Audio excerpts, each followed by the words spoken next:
Today's guest is here by popular demand. You are going to be so excited to hear from her. Just wait. And welcome to TheUPside Podcast, where we help you get unstuck in life and business by elevating your thinking and provoking meaningful change from the inside out.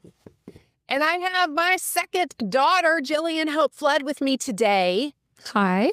So your sister came in and recorded an episode on what she learned in middle school. And so I successfully booked you through your talent agent. Obviously. Yes, obviously you have your people. My people called your people. And so when we were talking about what we were going to talk about today, we thought about maybe some of the lessons you've learned being in theater. Yes. Because you have been in theater now for how long have you done theater? Since 5th grade, so going on to my 5th year. Yeah, 5th year, about to start high school in a few months.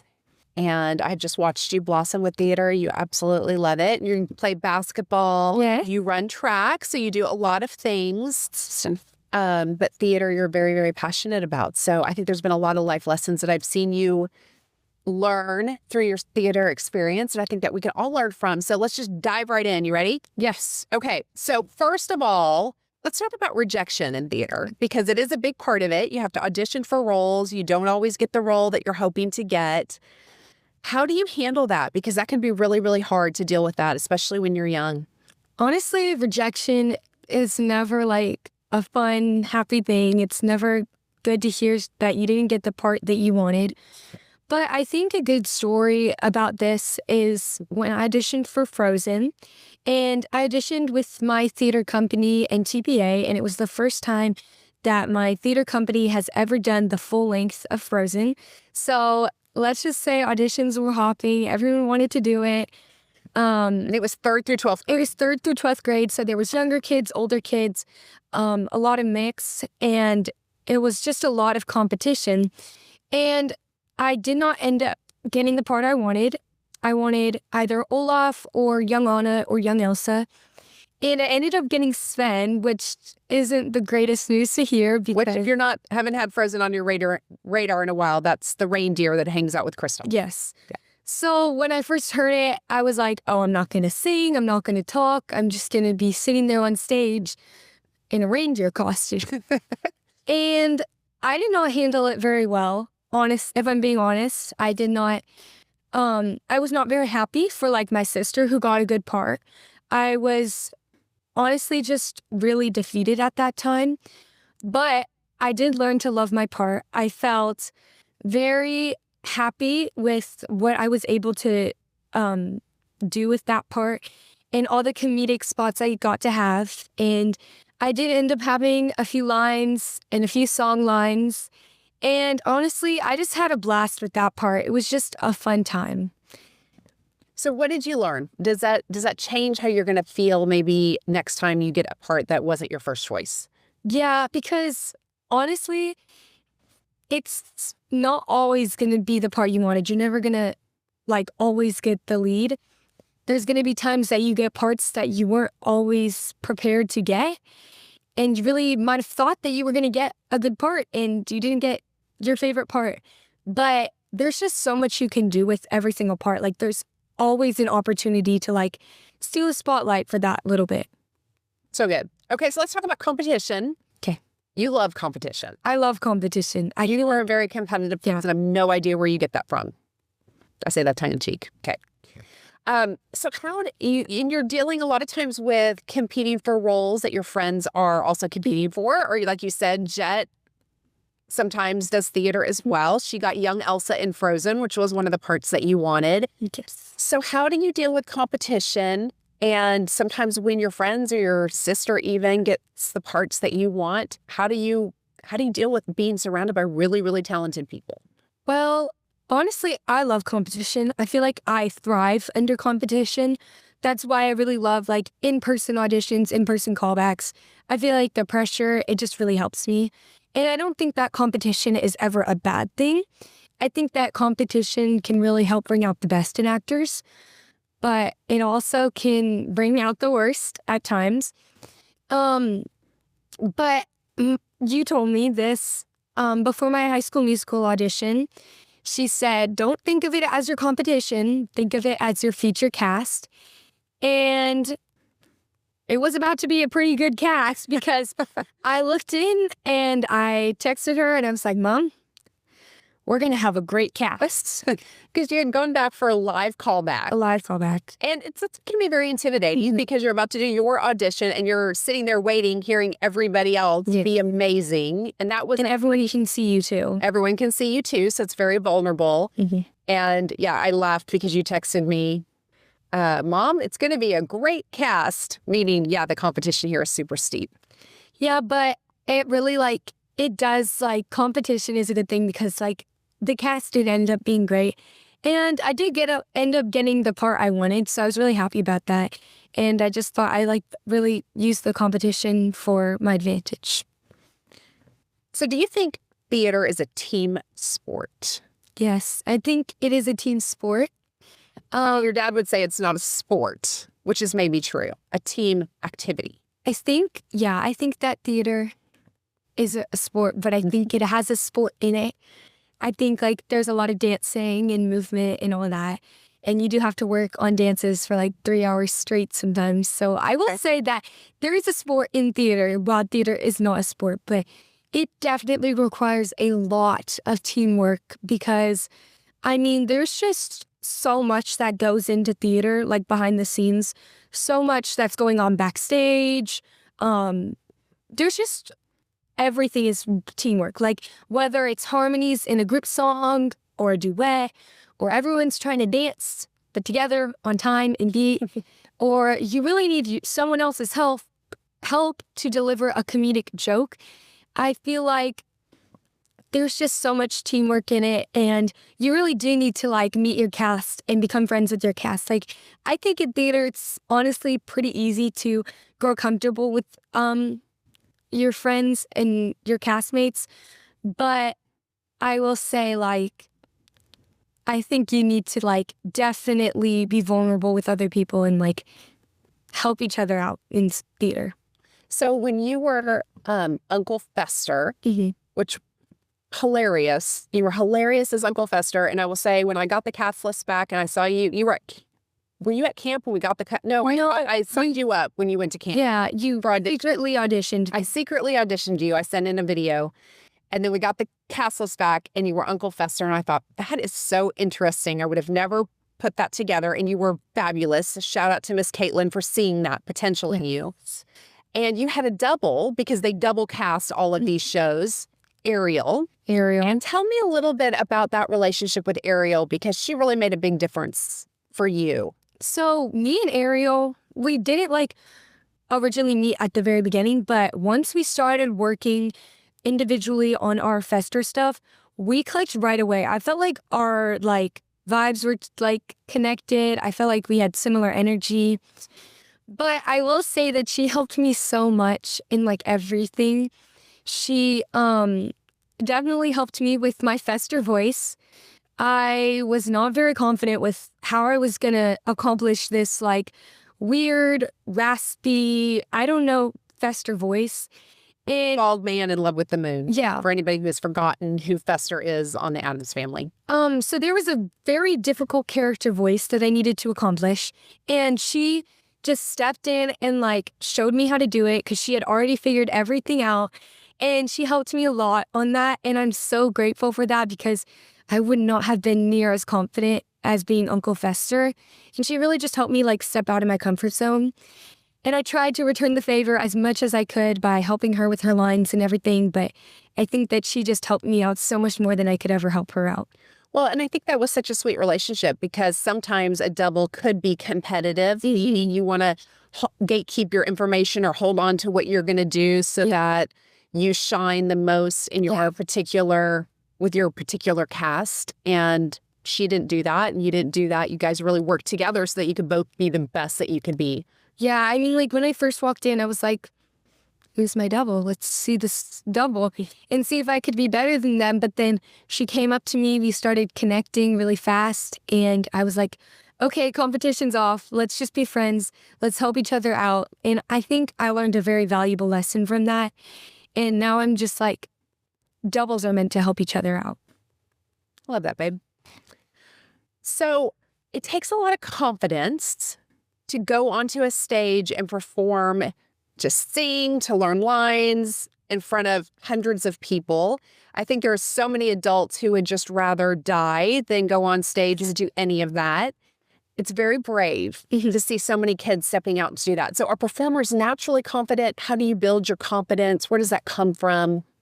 I think there are people who were born to be on stage. I think that there's not, but I do think that there are also people who really have to like grow and who have to like really put themselves out there. But nobody's just naturally confident at all. Every single person has been through doubts, has like thought they're not good enough. And I would say a story about that is when I auditioned for Mary Poppins at my school this past year. And we found out about it the year before. So the whole summer I was getting in my head, I want to be Mary Poppins. This is my moment. I'm in 8th grade. I want to be Mary Poppins so bad. And then we get into the information meeting room and I learned that my vocal range was just not quite fit for Mary Poppins. And so I continued to go for Mary Poppins. And then I get to callbacks and I'm realizing I'm not tall enough for Mary Poppins. My vocal range has not grown in the past week. And it's just not going to work out. So then I shifted my attitude and shifted everything that I really wanted Jane. And then I was like, I'm going to get Jane. If I can't be Mary Poppins, the next best option is Jane. Right? So I put everything I had out there to be Jane. But in the callback room, I felt like I just wasn't really getting called back all that much for Jane. I felt like I didn't read that much. And that was a newer thing. I felt like I've always been called back for like everything. Just like, because I don't know, I feel like I'm just a wild card at that point. And I felt like, okay, well, maybe they know who I'm going to be already, and that's why they're not calling me back. Or maybe they know that I'm not going to be her, and that's why they're not calling me back. So I really doubted myself, and I went home that day, and I was just really distressed. I felt like I was going to be cut from the whole show. I was like, maybe I'll get ensemble at best. And then the cast... You really believed that you were going to be... I did. Tree in the corner. Yeah, I really, and it's just crazy how my mindset, like it just shifted my whole perspective of everything. And like, I was just like, I was like, before I even saw everyone else, I was like, no, I think I have a pretty good shot. And then I see everyone else and the pressure's on and I'm like, okay, maybe I'm not gonna get who I thought I was gonna get. And I feel like callbacks is a little bit, in a sense, like you usually can kind of see who you're going to get. You can kind of get it like a little hunch. But at that time, my hunch was completely wrong.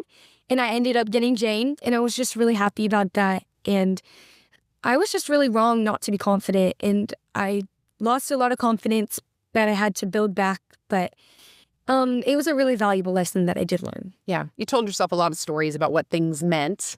Yes. That didn't necessarily... I read too deep into the lines. And yeah.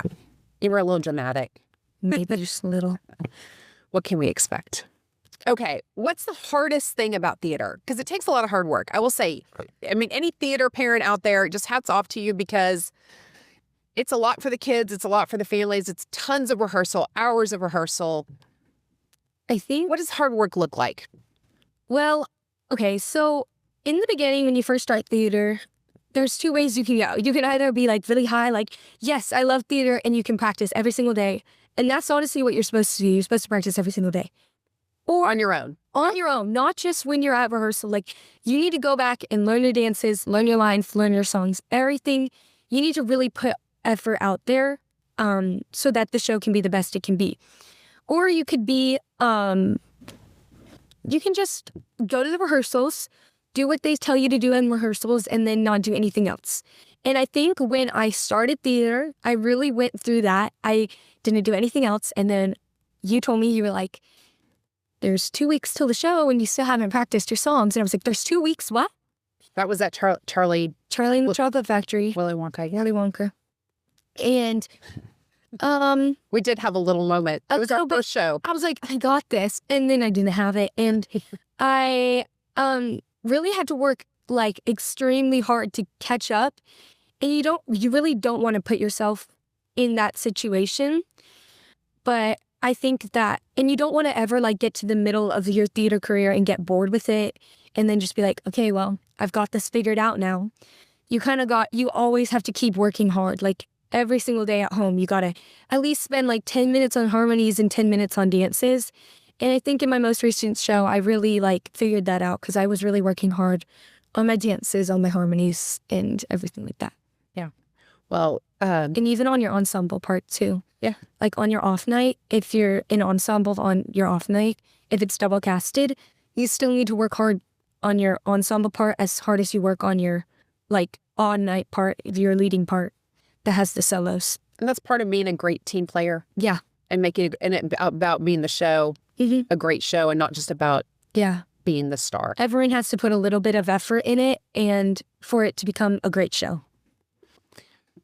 So what is the best piece of direction or advice that one of your directors has given you? Okay, so You've had a couple really great directors. I've had a bunch of great directors, especially through my company that I go to. So at NTPA, I was doing Addams Family as Uncle Fester, and Miss Caitlin Bernard told me that everything I do just needs to be bigger. And she told this to me, and she told this to the ensemble because we were playing like ancestors, and we were it was a goofy play. I mean, if you've ever seen Addams Family, it's a hilarious play. It's a very big comedy, a very outgoing cast. Like everything you do has to be big, and especially as the bald man who's in love with the moon. I was not very fond of putting on the bald cap, covering myself in white face paint and everything. I was also not a fan of putting on the bald cap. It's a whole thing. We never really got it very good, I have to say. Oh, I thought I did decent. Oh, it was great. It wasn't that bad. I mean, I had other people help me at different times, but like I have a whole case. She fired me from helping her. Yes. Well, I didn't really have time. Because, so I had one of the stage moms, she like French braided my hair and then we put it up. And then one of the tech guys did my bald cap, and then I like glued it on and everything. The best part is when we went through, I don't know, the McDonald's or the Wendy's drive-thru with you in your bald cap as Fester sitting next to me, and you would just turn and look at the drive-thru person and wave. And you could tell they weren't sure if they should say something. Is this child? My favorite actually part was similar to that, but I went to a restaurant in the mall with my cast, and everyone else changed out. So I was like, no, I'm going to go as Uncle Fester and order my food as Uncle Fester. And that was really funny too. You're truly a theater kid, child. But she told me everything needs to be bigger, and I really like stepped that up. I felt like her words really stuck with me too, because at first I considered myself like I was like a dramatic character. Sometimes I played like slightly comedic characters, but nothing like as dramatically comedic as Uncle Fester was. He's just such a big character. And now I really do consider myself a strong comedic actor. And my past couple roles and my upcoming role is a comedic actor. Yes, you can come see her in Beetlejuice in September as Delia, which is going to be great. Yes. It's going to be funny. Okay. If you watched the Beetlejuice movie, though, Delia is nothing like in the movie. It's so true. It's a very different character. I watched the movie and I was like, well, I'm not taking notes on this because the musical Delia is very funny, life coach, big character. And in the movie, she's just not quite like that. That's just how the script is written. Yep, it is very different. So, yes, come see Beetlejuice. I'll post the information. You have to get criticism. Yes. From your feedback, shall we say. Mm-hmm. Criticism is maybe a harsh word. Yeah. But that's hard to hear sometimes. How do you handle that? Well, it's never like fun to hear criticism or feedback. It's like feedback. But it's very much needed. Like if I'm not doing my best, I want to know that because I'm about to put myself out there on stage and I really need to make sure that I'm doing the best I can possibly do. And I want to do my best. So I want you to tell me if I was a little flat or if I can be better at acting, if there's something different I need to do. And I think that directors always have to do it. That's kind of their job. I mean, that's really part of a director's job that I would not love to do. I feel like it's a little bit hard, but I think even my castmates have given me feedback sometimes. And I think in theater, a lot of the kids have learned, if it's their, like if they've done a lot of shows, they've learned how to give perfect feedback in a way that it's not like considered rude. It's considered like, hey, maybe do this. And it's like a good thing. Love that. So what makes theater kids unique? I feel like theater kids, well, we're definitely like perceived as something, but I think we all have to be very vulnerable with each other. We all have seen each other in our best moments and in our worst. Like we've hit the best high notes and also the worst. And we've come to rehearsal in stage makeup, but also in no makeup. Like we've definitely seen each other like in every single way possible. I mean, we've seen each other in the stupidest looking costumes ever. And we don't judge because, I mean, that's just kind of the fun about theater. Like you can be yourself and show like who you really are in front of these people and nobody's going to really judge you. Everyone's just going to kind of play into who you are and just have fun with you. And I think it's a really cool opportunity. It's an accepting environment. Yeah. Yeah. Okay. So what would you say the biggest lesson you've learned from theater? Just to like be yourself and to go for it. Like don't back down. Like everything in theater, I feel like is achievable. Like you can do that too. You don't have to think, nope, I'm just a dramatic actor. I'm just a comedic actor. I can't do that. Or no, my vocal range isn't quite high enough. Like I think that if you're continuously putting in work, like you can build yourself up. And I think it's a really important lesson to know. That's good. Don't allow yourself to be typecast. No. In theater or in life. No. It's a whole lesson right there. When you first wanted to do theater, I'm going to tell this story really fast because you were in fifth grade? Yes. Fifth grade. Well, I wanted to do it in fourth grade. You did, but I didn't let you for like a whole year. Sorry about that. Time was right when it was right, though. I do think that. And you said, oh, I really, really want to do this. I really want to do a production. I want to do a play. So I started researching it and we found NTPA, got a few referrals, and we found Willy Wonka Jr. on there. And the time worked for us. I said, okay, if you want to do this, let's just go for this. And you were not necessarily the kid that was always performing. And so I don't know, as a mom, I kind of look back and I think, man, I really missed seeing some of your talent and potential because I thought, and I prepared you. I said, girl, this is your first one you're trying out for. I said, are you still going to want to do this if you're a tree in the corner? Yeah. That's kind of our joke. Like, are you going to get to be the tree in the corner? And so you auditioned, and you audition tapes. They do everything virtually now since COVID for your initial auditions. And so you did a monologue and you did your song. And I thought, okay, that was pretty good. I'm pretty impressed. You worked really, really hard on it. Mm-hmm. And we got the cast list back, and by golly, they cast you as Charlie, the lead of the show, besides Willy Wonka. And I thought, I cannot even believe this child just tried out for her first thing. But what I saw, Jillian, was when you took the stage, not as Charlie, which you were amazing as Charlie, but when I saw you in the ensemble as an Oompa Loompa, and I saw your stage presence and how you showed up in that role, I thought, okay, this is not going to be the last show. She really has a gift. And you have worked really, really hard to develop that gift. I'm very, very proud of you. I think I was kind of a shy kid, and I don't think I really am anymore. I mean, maybe a little bit around like people I'm not as familiar with. But I think that it was definitely like deceiving because I did not like act or look like I would have been like comfortable with being on stage. Yeah.